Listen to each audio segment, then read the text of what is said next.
मुस्लिम समाज night cricket tournament 11 दिन से लगातार सिटी ग्राउंड पर चलता हुआ यहाँ पर बहुत सारा मजा आया। बहुत सारे लोगों ने यहाँ के हमारे मुस्लिम समाज के युवाओं ने और मुस्लिम समाज के लोगों ने बहुत सारा सपोर्ट किया और बहुत सारी टीमें यहाँ बाहर से आई थी, मध्य प्रदेश से आई थी, राजस्थान से आई थी, गुजरात से आई थी, तो काफ़ी एंजॉय किया। और इस स्पेशली बहुत सारे टूर्नामेंटों के लिए मुझे जाना था कमेंट्री के लिए, मगर यहाँ पर बहुत सारे हमारे सोहेल हाजी के, नवाब पटेल, गौहर मुंडा के कॉल आए कि जुनेद भाई आपको नहीं जाना है, जब कुछ भी समाज का काम रहता है तो वहाँ पर रहना पड़ता है। तो बहुत सारे टूर्नामेंटों के लिए कमेंट्री के लिए नहीं गया और यहाँ पर बुलाया तो पब्लिक का बहुत सारा मुझे सपोर्ट मिला, बहुत सारा प्यार मिला। तो लगातार जब भी समाज के लिए कुछ काम करना होगा तो इंशाअल्लाह मैं तैयार रहूँगा।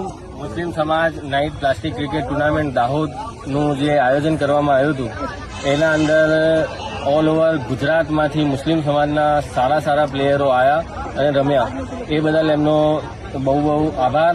અને આજ આવતા વર્ષે પણ આવી રીતનું જ એક સરસ આયોજન કરવામાં આવશે ઇન્શાઅલ્લાહ, એ માટે અમે હમણાંથી તત્પર છીએ અને કાર્યરત છીએ। ઇન્શાઅલ્લાહ હવે જ્યારે પણ આયોજન થશે એના માટે તમારે ડેટ પહેલાંથી આપવામાં આવશે। અને આ જે આયોજન હતું એ આખું જ સોહેલ હાજી, અમારા નવાબભાઈ પટેલ, અમારા ખાન સાહેબ, આ બધાની જે એક મહેનત હતી, અમારા ગુલઝાર ખાન પઠાણ, એમની બાસિદ અરબ, આ લોકોની જે મહેનત હતી, આ બધી મહેનતના લીધે, આખી ટીમની મહેનતના લીધે એક સક્સેસફુલ ટુર્નામેન્ટ પૂરી થઈ છે। અને આ ટુર્નામેન્ટ પૂરો થવા માટે એ લોકોનો જેટલો સાથ સહકાર જોઈતો હતો એના કરતાં વધારે મળ્યો છે, એ બદલ અમે એમના દિલથી શુક્રગુજાર છીએ। અને આવતા વર્ષ માટે પણ અમે એ જ ઈચ્છીએ છીએ કે આવી રીતે કોમની ખિદમત કરતા રહે અને એક स्पोर्ट्समैनशिप आगे बढ़ाता रहे। अस्सलाम वालेकुम।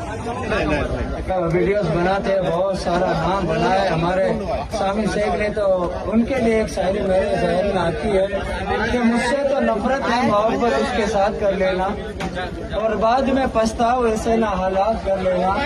मैं जानता हूँ कि तुम्हारी पसंद का खिलौना मैं हूँ सामी शेख, नंबर वही रखूंगा जब